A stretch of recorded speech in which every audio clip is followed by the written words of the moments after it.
Assalamu alaikum wa rahmatullahi wa barakatuh to some of you, and peace out to the rest of you. Hit the share button because the message is more important than the messenger. It's about time we start to really take a look at the culture in depth, various aspects of it, what effects it has on us as we become older, how it traumatizes us. I go hard on the sisters because I know that they're the ones who own the culture. It's their culture. They get things done for them, and it's been like this for a while. I mean, I remember being in middle school and hearing the girl that grew up across the street from me tell me on the bus sometimes, "Black, you make me so mad, I'm gonna get somebody to beat you up." And I'd be like, how the hell? First off, I'm not starting fights with anybody. No, I'm gonna get someone to beat you up. Okay, how the hell are you even that angry? I haven't done anything, I haven't bothered you, I haven't tried to bother you. I just have regular conversations and then you think I mean some kind of harm. And looking back, I realized that wasn't it. She was just messy.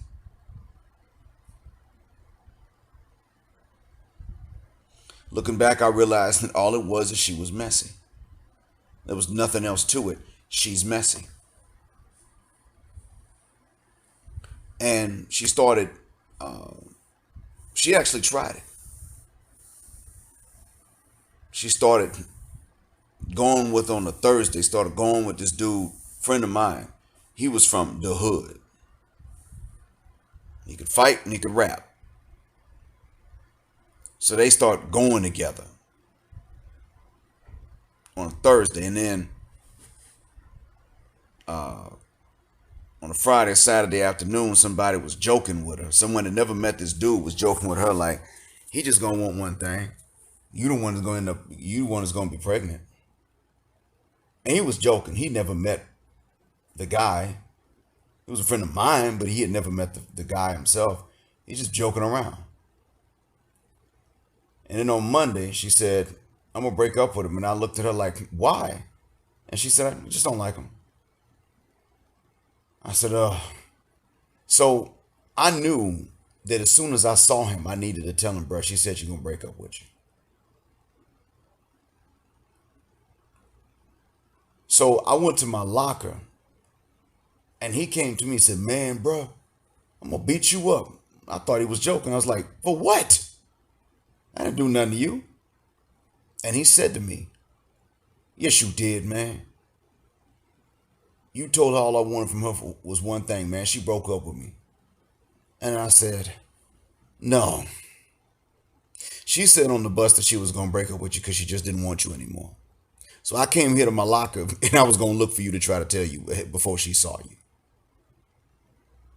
That's what's up. I didn't say nothing about that.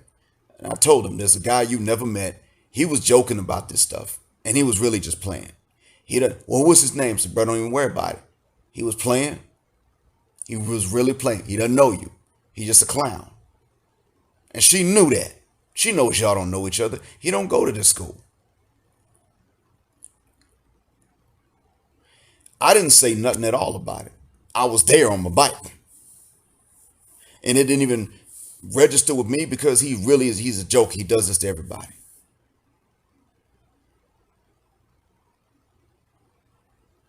And he said, man, I'm going to think about it. I said, well, appreciate that. But keep this in mind. She said weeks ago she was going to get somebody to beat me up. And she told me that weeks ago, but had nothing to do with you or anything. She was just mad. She said that. I think this is that day. I think this is what that is. Because if you've never done nothing to me, there's no reason I would go and try to ruin something with you and your girlfriend. All you've done is be nice.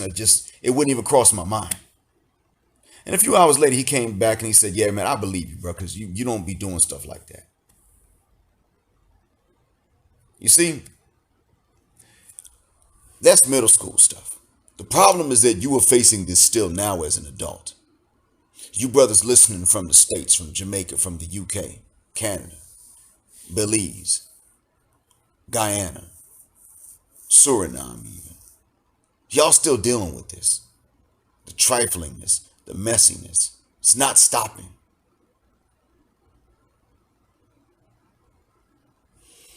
It continues on and on and on.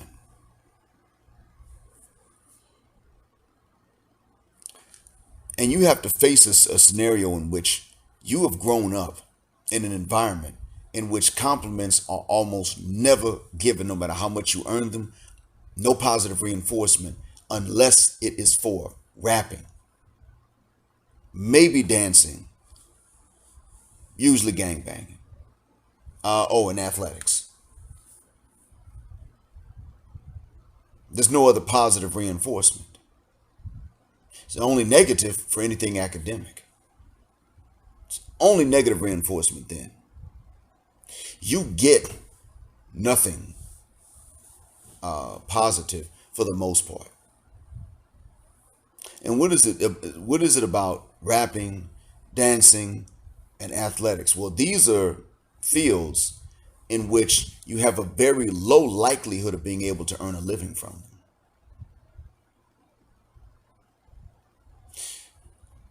Gangbanging will get you put on the road. That is pretty much cemetery or cell block. So you get positive reinforcement for that.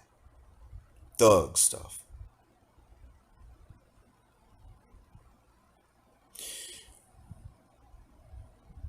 Anything that actually is positive comes with no positive reinforcement from our people, mainly from the sisters.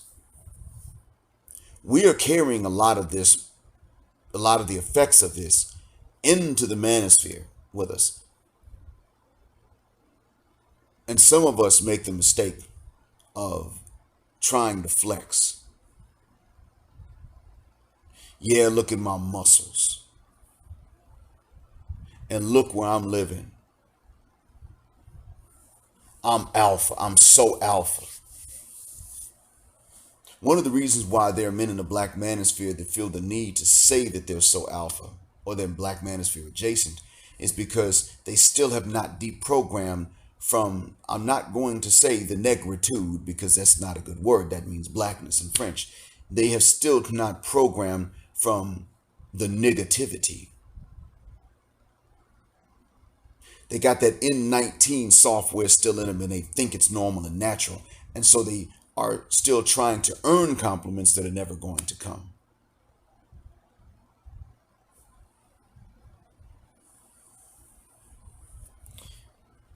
We have to understand, gentlemen, many of us tend to forget that in the black manosphere, you are not going to be complimented by Western black women. It doesn't matter what you do. We already know you can't simp for their respect. But what many of you fail to understand is that even a lot of you think that, well, if you take the harsh stance, then they'll respect you and they'll compliment you. That's not going to work either. There is nothing that's going to get their respect except being abandoned. Nothing. And some operate as though not consciously but subconsciously they're still trying to get compliments, either from folks in general or from the sisters, and that's not going to work. You cannot swagger your way into this. You can only get positive reinforcement from them for a few things, and they're always stereotypical, always. Nothing else is going to get positive reinforcement from them, especially sexual validation. Nothing. That's who they are. Only Zaddy gets to not be on the road to the cemetery or the cell block and still get compliments and validation from them. You don't get that. I don't get that. None of us are going to get that. And I want y'all to keep that in mind. It is not your fault. It is nothing you did wrong. But you've got to stop thinking that somehow you're going to find validation with them. They're not capable of giving that to you. They cannot. It's not possible. They were raised to where they can't do it. And in all honesty, this is why they're on TikTok and Twitter and everything else, bragging about how much they get out of you and how little they give in exchange. They're racing for that. It's a competition for them. That's why Cardi B said, I don't cook and I don't clean, but let me tell you, I got this ring.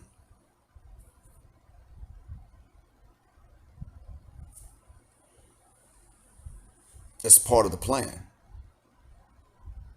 When someone brags about this, I want y'all to look at that video in which that man said, "You've been telling me DJ's my son for 11 years." And she says, "Why would you even get the DNA test?" And he says, "Because I went through your phone." He didn't even. And I don't know. Crimson Cure said that's not a skit.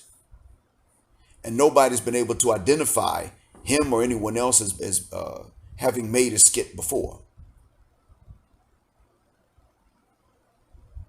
See, usually if something is a skit, then there are several skits that with the same face on it.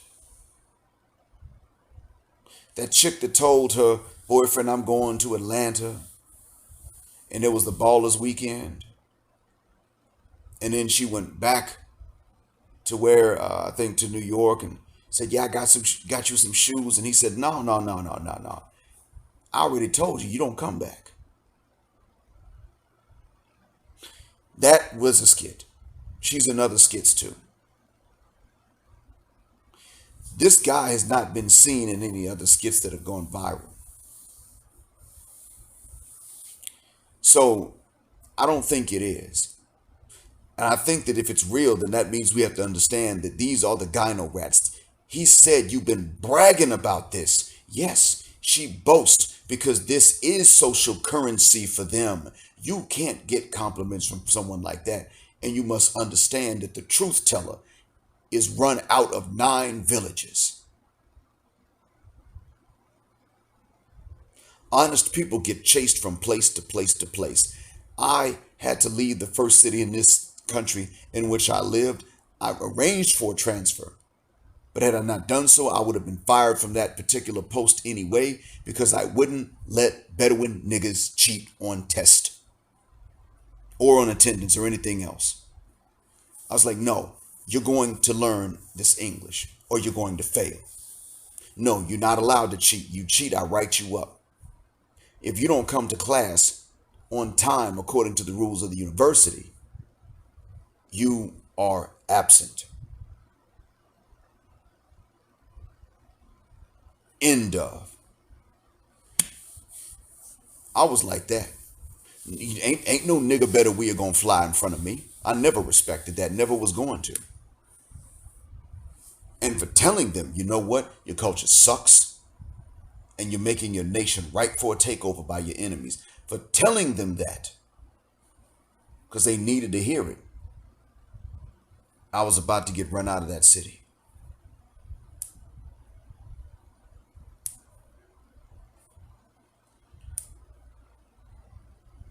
Um, I'm not the only one that's lived through this. Many of you have.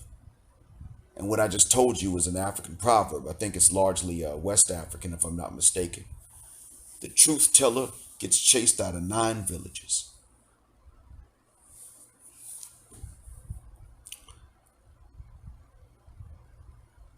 You can't look for approval, a positive. Uh, you can't look for peer group approval in N19 culture. I mean culture. You got to understand that. The black manosphere, I noticed that in 4 years, I heard more compliments between black men in the black manosphere. Well, I heard about the same number, I should say, as what I heard in 4 decades of living before that, when I learned about it. I myself, growing up black, did not hear black folks compliment each other very often. And if there was a compliment, it was for these things I mentioned before. Now, when I got to Morehouse, it was different. That was. But that was only 4 years of my whole life. I didn't hear it again.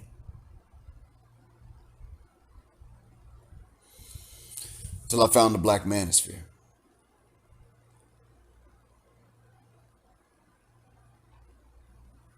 Going to Morehouse was a breath of fresh air for me because I got away from N19 culture. Now, a lot of you in the black manosphere are taking that same breath of fresh air and you are bringing it to each other. And in real life, you might be doing the same thing. You might be. I mean, I saw that when I was there last time in 2021. If somebody realized that I was black, it was love. I mean, if a brother did, it was love. It was peace. It was like being in Morehouse without the academic rigors to go with it. My last interaction with one of us on American soil was in the airport out of which I was going to fly to leave the country. And I went to a fast food joint in the airport. I was waiting on my order. And brother said, "Hey, man, where have I seen you before?" And I said, "You probably heard me before." And he said, yeah, I heard you. Where? And I said, "You've been listening to Kevin Samuels?" And y'all know summer 2021, that's when Kevin Samuels broke 1 million subscribers. He was viral for telling that lady, "Look, ma'am, you're average at best because of what she said about herself." Well, he was famous by the time I was leaving the States. And he said, yeah, I listened to him a little bit. And I told him, I'm Black Mind. And he said, I can't remember the name. So I said, I took the phone and his phone and I typed in and I scrolled to make sure I got the right channel. And I said, let me know if, told him, let me know if you've heard this before. And I played it and he said, it does sound kind of familiar. That was where.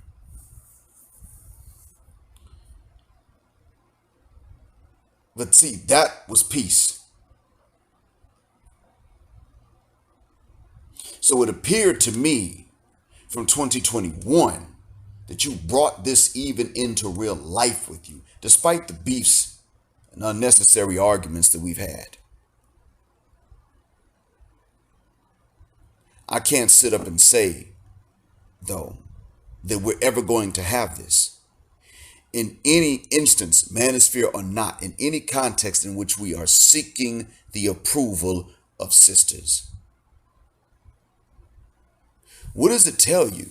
That you can't be at peace with other brothers and have the approval of a particular demographic of women. It's part of the simp chip, trying to flex and stun on dudes to impress these broads. That's some juvenile stuff. That's not adult-like.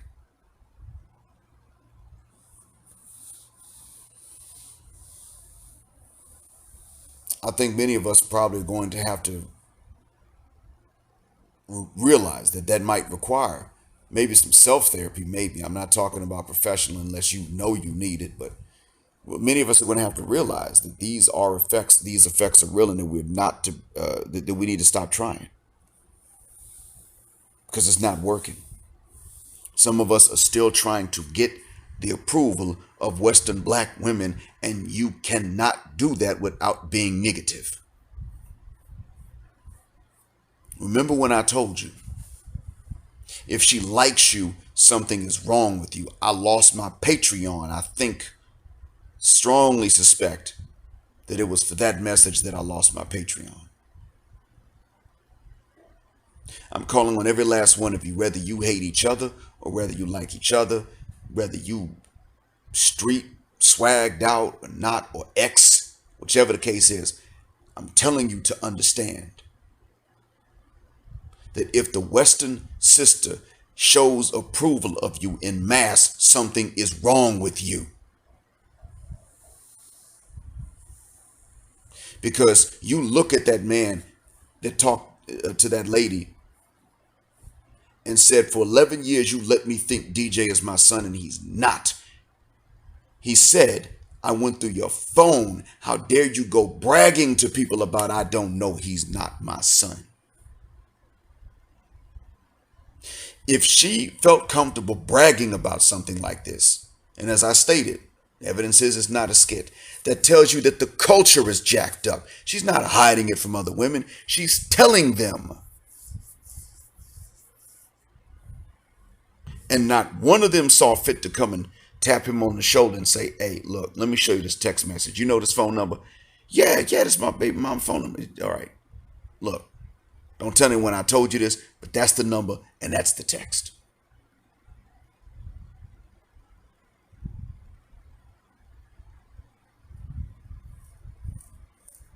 You see where I'm going with this, folks?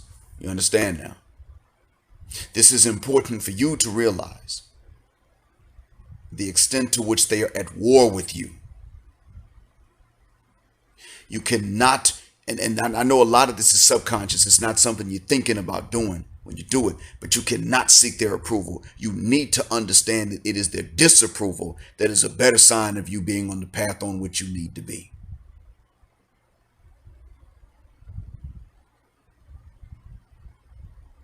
I'm asking you to remember this consciously and subconsciously.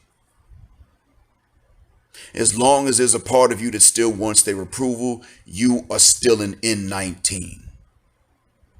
And N19s are still agents of the Matrix. I hope this helps. Thank you for listening. As always, black heart, black mind, black out, assalamu alaikum, and black heterosexual non-select male power. Just because she doesn't like it, and black patriarchy until extinction or judgment day. And again, thank you for flying with me on Jet Black Airways, where jet black is also a verb. Keep jetting black with me till the wings and the wheels fall off this mother cuss word. Gender justice forever.